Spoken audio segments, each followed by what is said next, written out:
Hello दोस्तों, स्वागत है आपका अपने YouTube चैनल पे। दोस्तों, इस वीडियो में आपके सारे डाउट क्लियर होने वाले हैं, क्योंकि यहाँ पर 8 से 10 नंबर तक आप सभी के मार्क्स बढ़ने वाले हैं, क्योंकि ये विवादित पैसेज में दो ऑप्शन भी आपके राइट होने वाले हैं। और आपकी फाइनल आंसर की और रिजल्ट कब तक आएगा वो आपको बताएंगे। नॉर्मलाइजेशन को लेकर बहुत बड़ी खुशखबरी है। कुछ प्रश्न है जो पेपर 1 और पेपर 2 में आप लोगों के काफ़ी दोस्तों ऐसे प्रश्न थे जिसमें दो राइट ऑप्शन बन रहे थे। वो सारी चीज़ें आपको बताने वाले हैं, तो पूरा वीडियो को बस ध्यान से समझिएगा। सबसे पहले बात कर लेते हैं यहाँ पर आपका पेपर 1 में जो CDP का जो प्रश्न था, ये वाला आप लोगों का हार्वर्ड गार्डनर का। ठीक है, हार्वर्ड गार्डनर के अनुसार एक वैज्ञानिक में डैश बुद्धि का उच्च प्रदर्शन करेगा, जबकि एक मूर्तिकार में बुद्धि की उच्च बुद्धिमत्ता होगी। तो देखो, मूर्तिकार में तो सबको पता होगा स्थानिक बुद्धि होती है। ठीक है, स्थान की बुद्धि होती है, स्थानिक बुद्धि चित्र में। ठीक है, एक एक स्थान की बुद्धि होती है, तो स्थानिक बुद्धि उसमें होती है। तो यहाँ पर क्या है कि स्थानिक होगा, स्थानिक दूसरे में, इसी में। और बात करते हैं अब यहाँ पर क्या है कि या तो दूसरा होगा या तो तीसरा होगा। बात कर लेते हैं यहाँ पर वैज्ञानिक के लिए, तो आप लोगों की ट्रांसडिक्टिव तार्किक बुद्धि होती है, तो यहाँ पर तीसरा ही 8 का होना चाहिए। लेकिन काफ़ी जगह आपका प्रगतिवादी भी बताया जा रहा है, तो यहाँ पर दूसरा और तीसरे में मैं आपको बता दूँ, तीसरे के 80% चांस है आपके राइट होने के। ठीक है, चलो अगला देखते हैं। यहाँ पर अगला दिया गया है, यहाँ पर 16वां नंबर प्रश्न है CDP का, पेपर 1 का। ठीक है, पेपर 1 CDP। ठीक है, यहाँ पर दिया गया है आप सभी का विकास के संदर्भ में एक समय सीमा जिसमें एक व्यक्ति विशिष्ट उत्प्रेरणाओं के प्रति परिवर्धित संवेदनशीलता रखता है।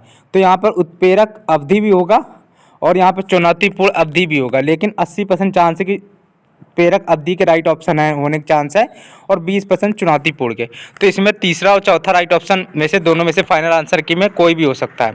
ठीक है, देखो इस बार पेपर 1 में क्या हुआ कि EVS में 4-5 प्रश्न है जो काफ़ी विवादित और काफ़ी घुमावदार थे, जिसमें आपको एक प्रश्न इसमें ऐसा है जिसमें सभी को फ्री मार्क्स मिलने वाला है। वो आपको मैं बताने वाला हूँ, तो पूरा वीडियो को बस ध्यान से समझिएगा। वो कौन सा प्रश्न है वो भी आपको दिखाएंगे। अगला ये दिया गया एक पर्यावरण अध्ययन का एक शिक्षक कुछ बच्चों के गतिविधि कराने के दौरान कुछ महत्वपूर्ण घटनाओं का अवलोकन करता है तथा उसका एक वर्णनात्मक टिप्पणी भी दर्ज करता है। तो यहाँ पर पोर्टफोलियो भी होगा और उपसंख्यानात्मक अभिलेख होगा। फिलहाल उपसंख्यानात्मक अभिलेख के चांस जो है वो 70% है और पोर्टफोलियो के 30%, क्योंकि इसमें वर्णनात्मक टिप्पणी भी दर्ज होती है, तो उपसंख्यानात्मक भी हो सकता है। तो पहला और तीसरा इसमें बनेगा आपका राइट ऑप्शन, या फिर पहला तीसरा दोनों इसमें हो सकते हैं राइट। अगला दिया गया है EVS का प्रश्न है। आप लोगों को फिलहाल मैं प्रश्न पूरा नहीं पढ़ रहा हूँ, काफ़ी टाइम जाएगा नहीं।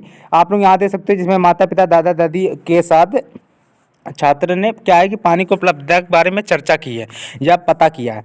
तो यहाँ पर चर्चा हो जाएगा या फिर साक्षात्कार भी हो सकता है। तो पहला और चौथा ही राइट ऑप्शन यहाँ पे होगा, या फिर दोनों दे सकते हैं, क्योंकि इसमें बहुत ज़्यादा चांस है, 80% चांस है कि चर्चा करना भी होगा और साक्षात्कार के भी चांस है। तो फिलहाल इसमें चौथा और पहला दोनों में से कोई भी हो सकता है।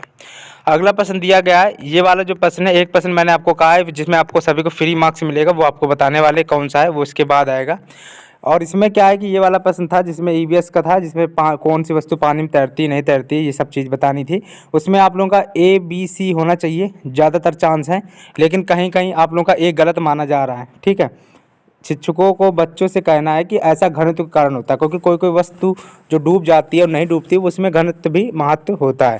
तो इसमें ABC भी हो सकता है और यहाँ पे BOC हो सकता है। तो 80% चांस है कि A सही माना जाएगा। ठीक है, फिलहाल यहाँ पे ABC और BOC भी हो सकता है, तो पहला चौथा में से कोई भी हो सकता है। अब ये प्रश्न है, आपको शायद यही प्रश्न है जिसमें आपको एक फ्री मार्क्स मिलने वाला है, मैं पहले ही आपको बता दे रहा हूँ। ठीक है, इसमें लिया है अर्चना वाला, ये प्रश्न है EVS का। ठीक है, जिसमें क्या है कि आपका तीनों इसमें पूछा गया कौन सा सही नहीं है। तो ABC सही है, और कौन सा नहीं हो सकता, तो D अगर हम थोड़ा बहुत निगेटिव मान के चले, क्योंकि D भी लगभग सही हो रहा है, तो D अगर हम निगेटिव मान के चलना है तो D के साथ फिलहाल AC नहीं आ सकता, ABC भी नहीं आ सकता, BCD नहीं आ सकता, क्योंकि प्रोत्साहन मिलता, अवसर मिलता अनुभव साझा करने का, ये पॉजिटिव है। ठीक है, इस प्रश्न के हिसाब से वाद विवाद में तो फिलहाल B और D ही 80% चांस है जो मान लिया जाएगा, नहीं अन्यथा आप लोगों का इसमें एक फ्री मार्क्स मिलने वाले हैं, क्योंकि इसमें A और B और C बिल्कुल सही है पूरी तरह। ठीक है, और D ही केवल D ऑप्शन होता तो मान सकते थे हाँ राइट ऑप्शन कि नहीं हो सकता, लेकिन इसमें B दिया, B के लिए तो प्रोत्साहन सही है, राय रखने के प्रोत्साहन मिलता है, ये भी ठीक है।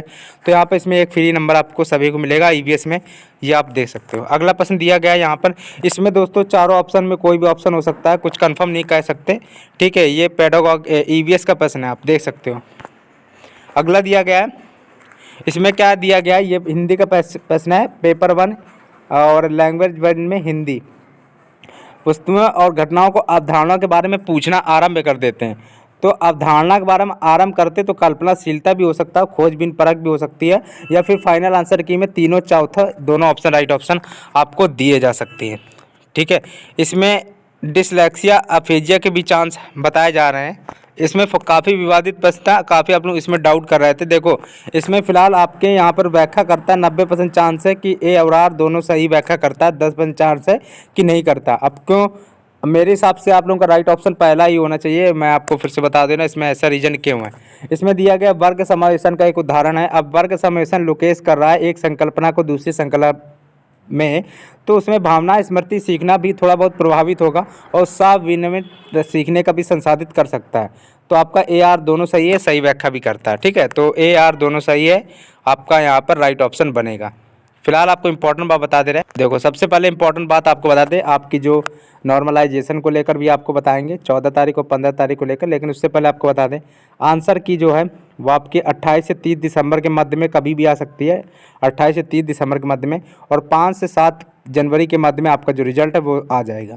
ठीक है, और इस प्रश्न में यहाँ पर लगभग 8 से 10 आपके प्रश्न है पेपर 1 और पेपर 2 को मिला के, जिसमें कुछ प्रश्न आपके इसी में से 4-5 गलत हो रहे होंगे जितने मैंने बताए हैं, क्योंकि 2-2 ऑप्शन बन रहा है। तो उसमें आप लोगों के किसी ने दूसरा लगाया हो, किसी ने पहले लगा दिया होगा, तो जिससे 4-5 घटेंगे और उससे फिर किसी न किसी के 4-5 फिर सही हो रहा है 10 ही में, तो आपके घटेंगे बढ़ेंगे बराबर एक तरफा हो जा रहे हैं। ये मान के आप चलिएगा कि पेपर 1 में सिर्फ पेपर 1 में आपके ज़्यादा 2-3 मार्क्स यहाँ पर घट सकते हैं, और पेपर 2 में आपके 2-3 घट सकते हैं, या फिर आपके 2-3 बढ़ सकते हैं या घट सकते हैं। इतना ही अनुमान है आप लोगों का पेपर 1 और पेपर 2 में।